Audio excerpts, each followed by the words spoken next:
so how do we talk about thankfulness and healing faith for people who are experiencing, who are needy, and who don't perhaps have the privilege to, right now, to heal? Okay, thank you. A couple of you want to take that? One or two? Well, I think Dr. Nader, yeah. Yeah, clearly, when people are hurting, and the hurt is being inflicted upon them, or even if they think it's being inflicted upon them, when it may not really be the case, but in fact, the experience of hurting, suffering unnecessarily because of the actions that others are doing, are extending to these people, these realities, that is the question of justice, and it has to be, and it has to be addressed. And it's much too, and I think Julie was touching on this, I mean, it can be really detrimental to call for dialogue, for mutual understanding, for let's sit down and talk this over, when there is this inequality of condition, of one's condition, namely the condition where one is suffering unnecessarily, and the other is not, and may have something to do with the reality of suffering. This is injustice, and this has to be confronted, and I think that's the clear message of the God of Abraham, and Moses and Jesus and Muhammad. But I guess this is what I want to say is that in addressing that reality of injustice, of suffering being inflicted by some people on other people, if we don't maintain, and this is again the hard part, if that causes one to hate the other and to break off the given connectedness, Buddhists would call it just our natural connectedness. I think our Abrahamic tradition would call it our connectedness as children of the one God. If that is not also maintained in our action for justice, I don't think the actions are all. They may change things temporarily, but they're not going to really, the Jewish Tikkun Olam, they're not really going to repair the world. So it's not that I want to, lessen our commitment to justice. I'm talking about the need for addressing how do we actually go about our actions for justice. And somehow, if our actions for justice are motivated by this antipathy and hatred, it will only make things worse. It's hard. I feel like I'm talking so idealistically, and yet I think there's reality there. I have a follow-up question on that, and I'm just hearing what your question was. I think there's also a space for healing. There's a space, and there's time to heal, and there's time for justice. And I think there are moments globally right now that time and space are not available in the way that we here can afford the luxury of time, space, the panel, the food, the sort of intensity that some people live in the immediate time and spaces. I think his question, how do we bring that to that moment? How do we give those people that space and time without being reactionary, or without suffering, or without creating this vicious cycle? Does that help? Yeah? Yes. So one of the things, though, that you're speaking to that I think is really accurate is while violations are happening, you can't be healing from them generally. If you liken these spiritual and emotional wounds to the physical ones, your time is definitely a part of it, but if you're continuing to be punched in the shoulder, you're not going to heal from that bruise. So if you take, that's a physical manifestation of it. If you look at the emotional and spiritual connections that happen with overwhelming, continual bombardment. If there's no space, like as you're just saying, how can you heal? One of the jobs that I experienced here, working on site with firefighters and police officers and construction workers, they did not have the safety to begin healing while they were still, we call it, when you're in operational mode, you can't begin to heal, you still have your job to do. So part of my job as a chaplain is to hold that space sacred for them at that time. Because it's not safe for them. There is not that time that is available. There is not space that's available for them. So as a chaplain, my job is to hold sacred space because they can't. It's not safe for them. Now, how do you do that from here when something's happening in Iraq? I don't have an answer for that necessarily, but maybe it's something worth considering. It also may be something that's not our immediate job here to do, but maybe it's helping others to be able to do that in the appropriate way that would happen in that place.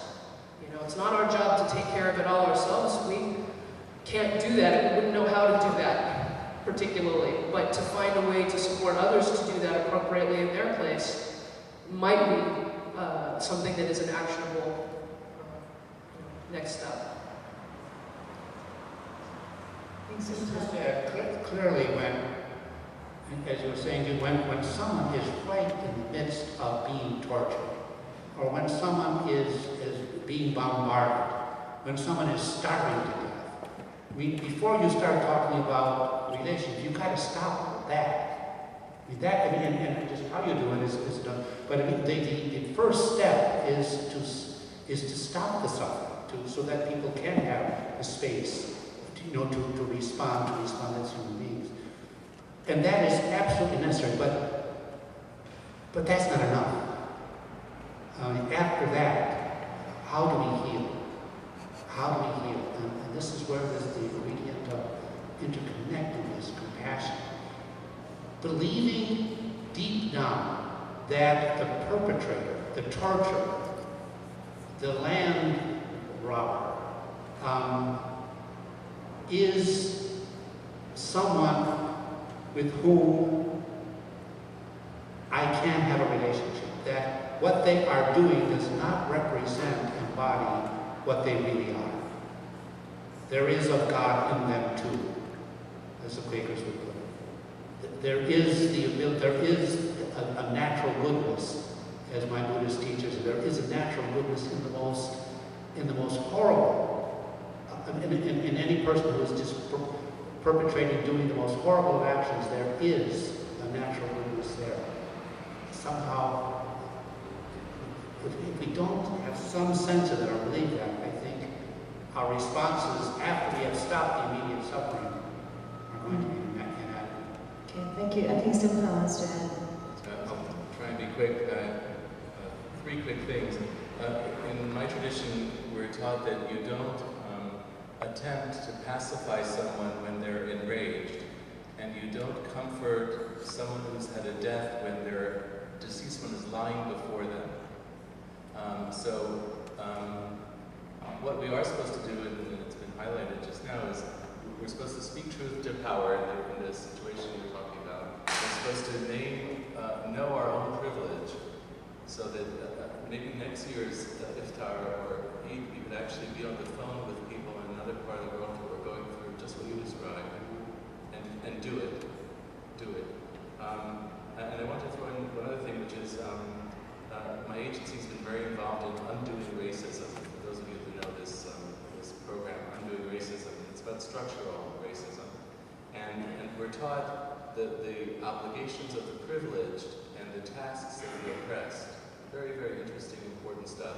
And one of the tasks or obligations of the privileged is not to say, I know what you're going through, I know what you mean. My people had the Holocaust. Because if you're talking about somebody's experience right now with racism, the first thing is to hear what they're experiencing and affirm it, and not try and dilute it by relating it to as related as your experience might be. And the last thing I'll contribute is this. So we're talking about taming by naming is what we call it. That the first thing is to name it and be real about what's happening and to speak truth to power.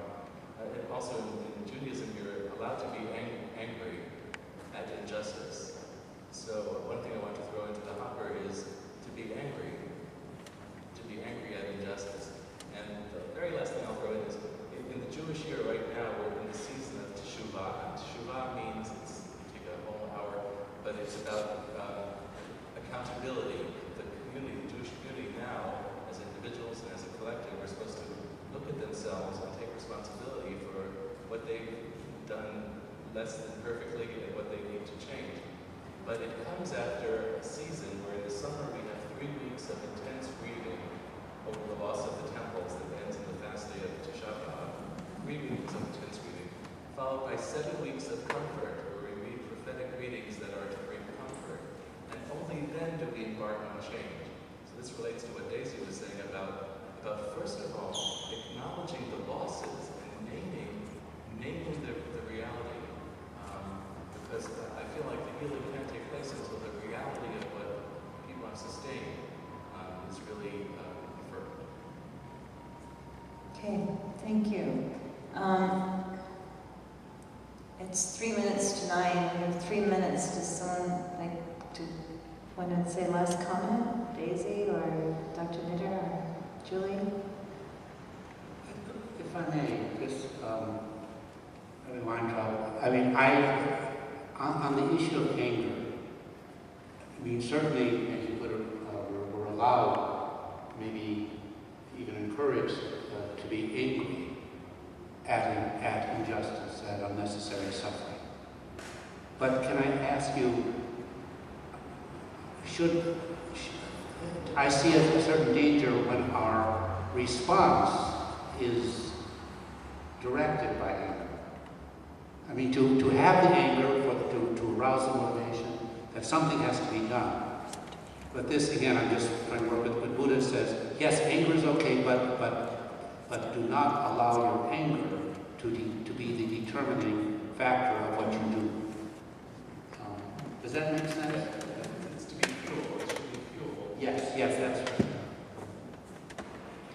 Okay, I'm going to say good night.